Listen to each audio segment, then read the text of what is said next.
Hello everyone, my name is Alex Cristia and I was asked to share my path to an ERC consolidator. I really hope that this is of some use to you. I personally doubt that this is one size fits all kind of grant. So I hope you find something useful, but I'm not sure. We'll see. Okay, so I thought that maybe it would be useful to share with you that I'm not from Europe originally. In fact, some of my career was in Argentina and some of it was in the US. I came to Paris as a postdoc a while ago, and I did another postdoc before coming back as a researcher to France in 2013. I was also asked to share a little bit about what my previous grant and award experience was. As you can see here, basically as a postdoc already, I applied for a grant together with my former PhD advisor. And since then, I've been always looking for funding, and I've been quite lucky. And in particular, one award that was really useful was this one. And so that award allowed me to develop the main idea that became my ERC project, and allowed me to collect key data that I could refer to at the time. Another important grant was this one, which was an international grant, which allowed me to build a network that basically helped me make the project feasible, but also the writing quite acceptable. So I'll go back to that in a moment. So the first question that for me was raised was, why an ERC? Why go through the trouble of applying to this funding source where the proportion of people who get it is so low and the competition is so fierce that it's not a question of merit to the end? Sorry for the people who are organizing this panel. I think to a certain extent this is just a question of luck. But for sure, it's even if it's a question of luck, it doesn't mean that we don't work for it. So and we don't do it on purpose. So for me, it was really a purposefully decision, and so I really thought about what was the right funding scheme for the project that I had in mind. So this project that I had in mind was really large, so I knew a national grant wouldn't be enough. In addition, national grants, at least in France, always involve some kind of collaboration with other researchers. And in fact, the idea that I had was something that would happen physically in my lab, and that would involve only my team. So it was really a project where you had to be working close together physically. COVID didn't help, but that was the idea.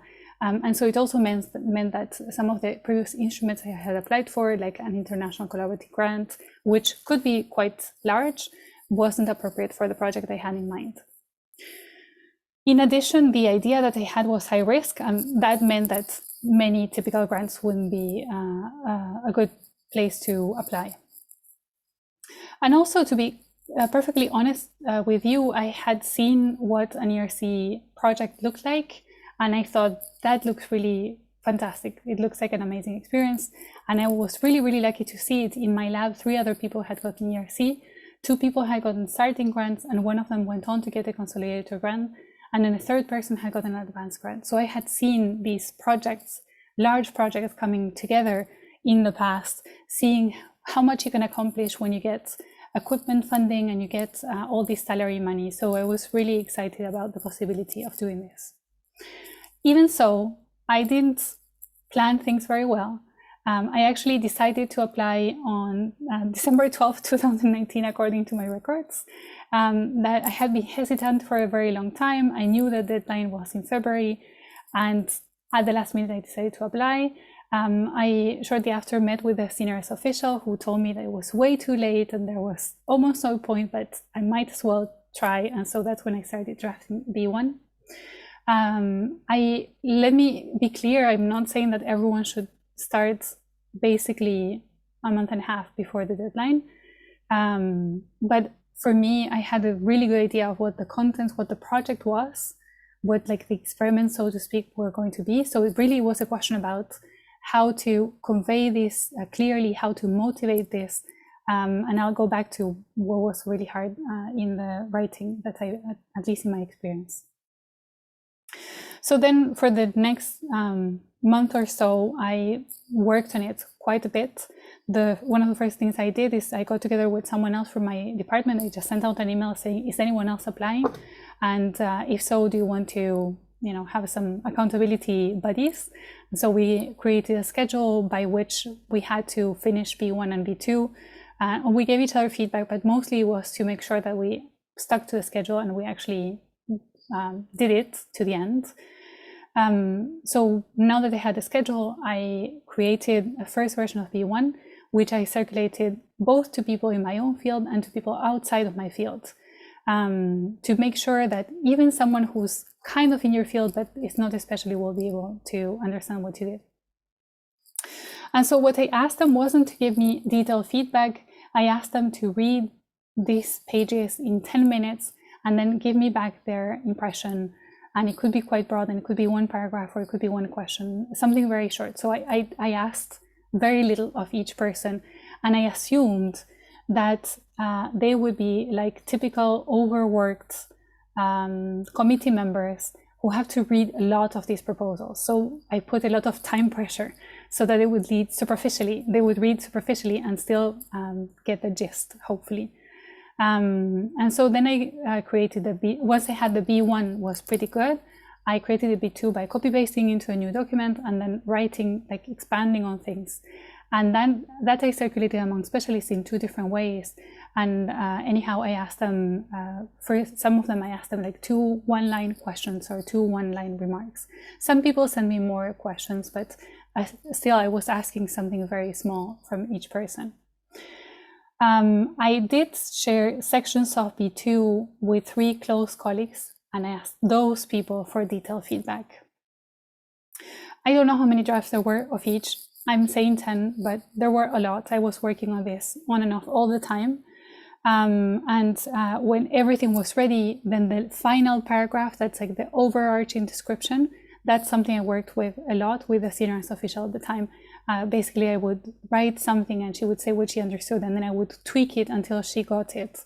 And I don't know in what way any of this is helpful. So I'm just explaining everything to you, and I don't know, if you want to do exactly the same, then good luck. I hope it works for you too, but I don't know. Anyhow, so overall 11 people gave me feedback on the written material, and then 2 more people just shared their own proposals. They didn't read mine, but they just kindly shared everything that they had written, which really helped particularly with sections like where you have to tell your story.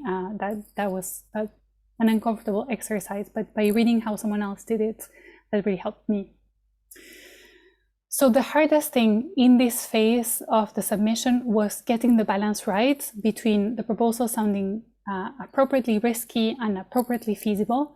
And honestly, this is what I worked on a lot.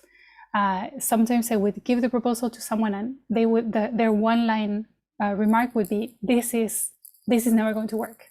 And so then I knew that I went too far in the risk direction, and so I would boost my previous experience, I would boost the references to previous work, like expand the space that they would take on the page. And then I would give it to someone else, and that person would say, well, I don't understand what's new. I mean, you're not taking any risks. You could apply for some other grant. And so then I knew I had overshot on the other direction.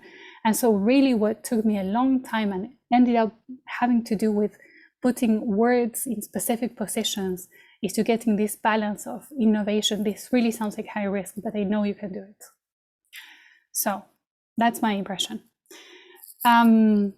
Sometimes goes past and I hear that I passed the first round. I'm very happy and completely freaked out. In addition, they say that the interviews will be online and no one knew how they were going to happen. And at that time, we couldn't have any slides. I don't know if for you guys, you also don't have any slides. But let me tell you, it was an interesting experience.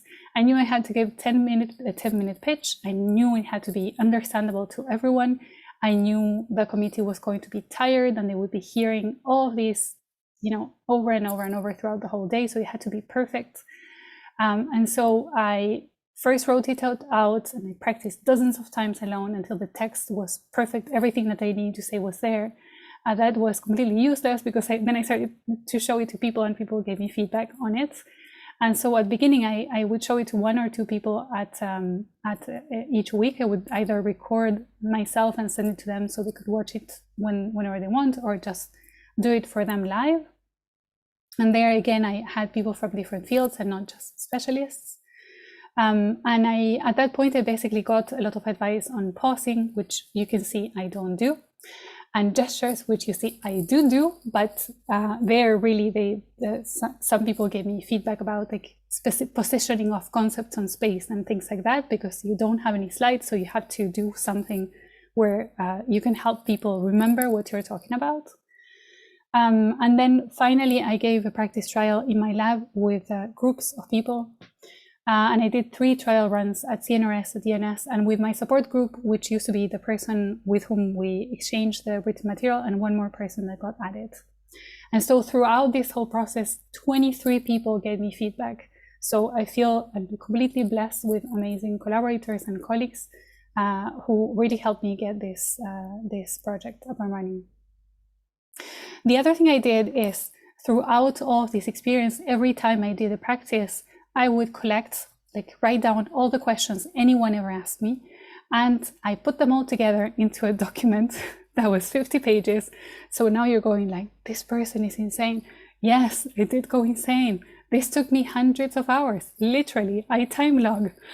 Anyhow, so I did this document whereby each question had a reply, and some of them had like a 3-part reply, where the first part was a reference to a paper and the second part was a reference to a census, and I memorized data and statistics so that I could give them, for a very difficult question, a reply that would take me 30 seconds. Now, I won't tell you how the actual oral went. Of course, I'm going to say that all of this preparation helped me. I might have overshot it, but that's what I did. Anyhow, so that was my path, and I wonder what your path will be. I hope I didn't bore you, and that you can take some kind of, I don't know, ideas of what not to do from this, or what to do. Okay, take care, good luck, and the chances are low, but if you don't try,